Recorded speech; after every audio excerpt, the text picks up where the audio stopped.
make the Rainbow Heishi Hoop Earrings, you'll need Heishi beads. These are made of polymer clay, and all of the Heishi beads we're using are 6 millimeters in size. We're going to use 4 of each of these colors. We have white, magenta, yellow, purple, pink, and light blue. We also have 20 Heishis in aqua and 20 in blue. This is like a darker blue. Then we have 8 Heishi beads in gold, and these are also 6 millimeters. We're going to use 4 round beads in gold. They're 2 millimeters. We have 2 earring wires, 6 jump rings in gold, and these are 4 millimeters. And then we have 2 earring hoops. These are also gold, and they're 30 millimeters in diameter. For tools, we're going to use round nose pliers, wire cutters, and a jump ring opener. To bead each hoop, the first thing we're going to do is cut the ends off of our earring hoop. And we're using flush cutters or wire cutters for that. And I'm going to use the flat side of my flush cutters. The reason why we're cutting these ends off is we want to make a new loop in each side of this hoop. And we want it to be in a different plane. I'll show you what I mean. It's so it hangs the right way. So I've cut both of those little ends off. And now we just have a piece of wire in the hoop shape. I'm going to turn a loop in one end of this hoop, and that will keep our beads from sliding off. So I've got my round nose pliers for that. I'm going to grasp the end of this hoop wire right about in the middle of my round nose pliers, and that's so I can make a loop that's about the same diameter as this middle of the pliers. So to do that, I'm going to rotate part way, and now I'm going to reposition my pliers to the same general area on the round nose pliers, and I'm going to continue rotating until the little loop end matches up with my hoop. So that's going to keep my beads from sliding off, and it's also going to serve for a part of our earring architecture when we get to that. But first we're going to bead our hoop. So to get started, I'm going to feed on one of the gold ball beads or round beads. So that's our round bead. Just slide that on. And now I'm going to start with a fun pattern with my Heishi beads. I've got 8 of my blue Heishi beads. I'm going to set 2 aside for later. And I'm going to feed 8 of those on to my hoop and just let them slide down next to that gold ball. If you haven't already subscribed to our channel, if you're new to our channel, be sure to subscribe. You'll be first to know every time we put out a new video. And then you can also leave us a comment and let us know what kinds of things you're interested in learning. You really could do these in any pattern you want. That's kind of one of the super fun things about these earrings is you could buy a set in a bunch of colors. We actually bought a set, I'll show you, that has all of these colors off of Amazon. And it was really hard to pick which beads we wanted to use because the colors are all so exciting. But we settled on this beautiful blue and aqua combination with an assortment of really bright Heishis to go in the middle to make sort of our rainbow look. So that's our 8 blue Heishi beads. Now we're going to feed on 2 of the gold Heishis.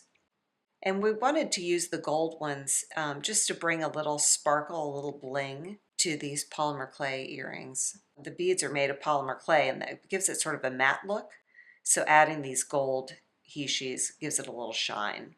Now we're going to do a crazy mishmash of the Heishis that are left, but we want to set aside 8 of our aqua beads for the other end of our hoop.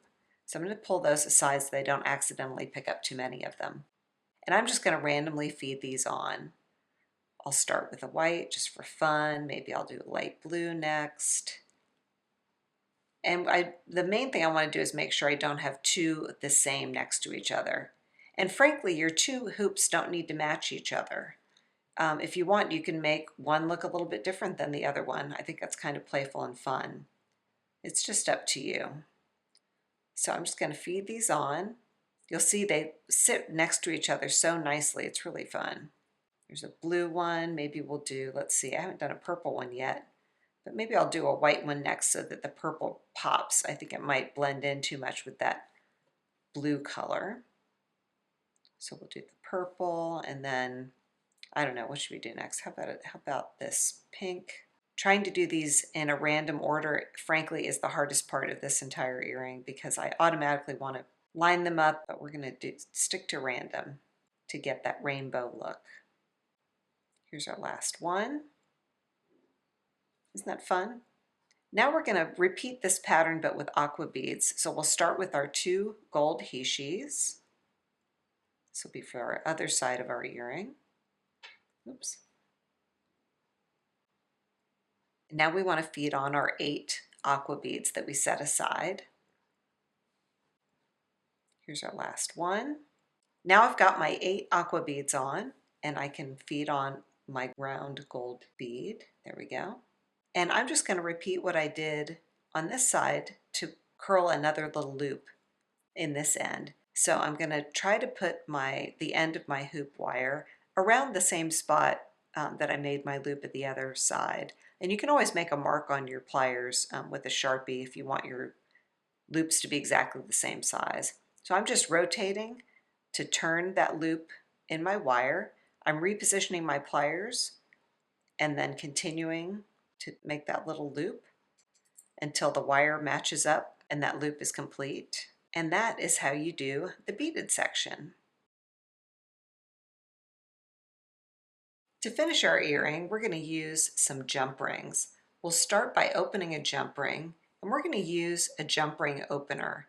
It's like a little ring that you slide on, and it has different size slots in it.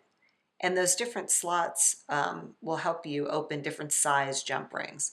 So I'll show you what I mean. I'm going to take a jump ring, and the first thing I'm going to do is use my pliers to sort of handle it because I think it's just easier. I'm going to find where the cut is on my jump ring. So there's a split in one little part of the jump ring. I'm going to hold the jump ring to the right of that split in my round nose pliers, and then I'm going to see which slot this fits in. It actually fits in the top slot. I'm going to rotate my pliers, and what that will do is open the jump ring so that it maintains its nice round shape. Kind of cool. Now we're going to take our open jump ring and feed it through one of our loops on our earring. And then we're just going to close that jump ring. I like to just press across the jump ring ends like that to get the ends to line back up. You also can use your jump ring opener, or if you have chain nose pliers handy, those sometimes work a little bit better because that nice flat surface of the inside of the chain nose pliers can help you get a good grip. So there's one jump ring on. Now we're going to do the same thing. I'm going to put my jump ring opener back on, get my round nose pliers, and grasp to one side of the cut of my jump ring. Slide it in the slot that it fits in, which is this one. And then I'm going to rotate to open that jump ring. And I like to hold the jump ring even when it's open with my pliers because I just think it's easier to handle. So now I'm going to feed that open jump ring onto my other loop, rotate it around here, and then I'm going to press that across to close the jump ring. And again, I might just use my chain nose pliers to make it a little bit faster and easier, like that.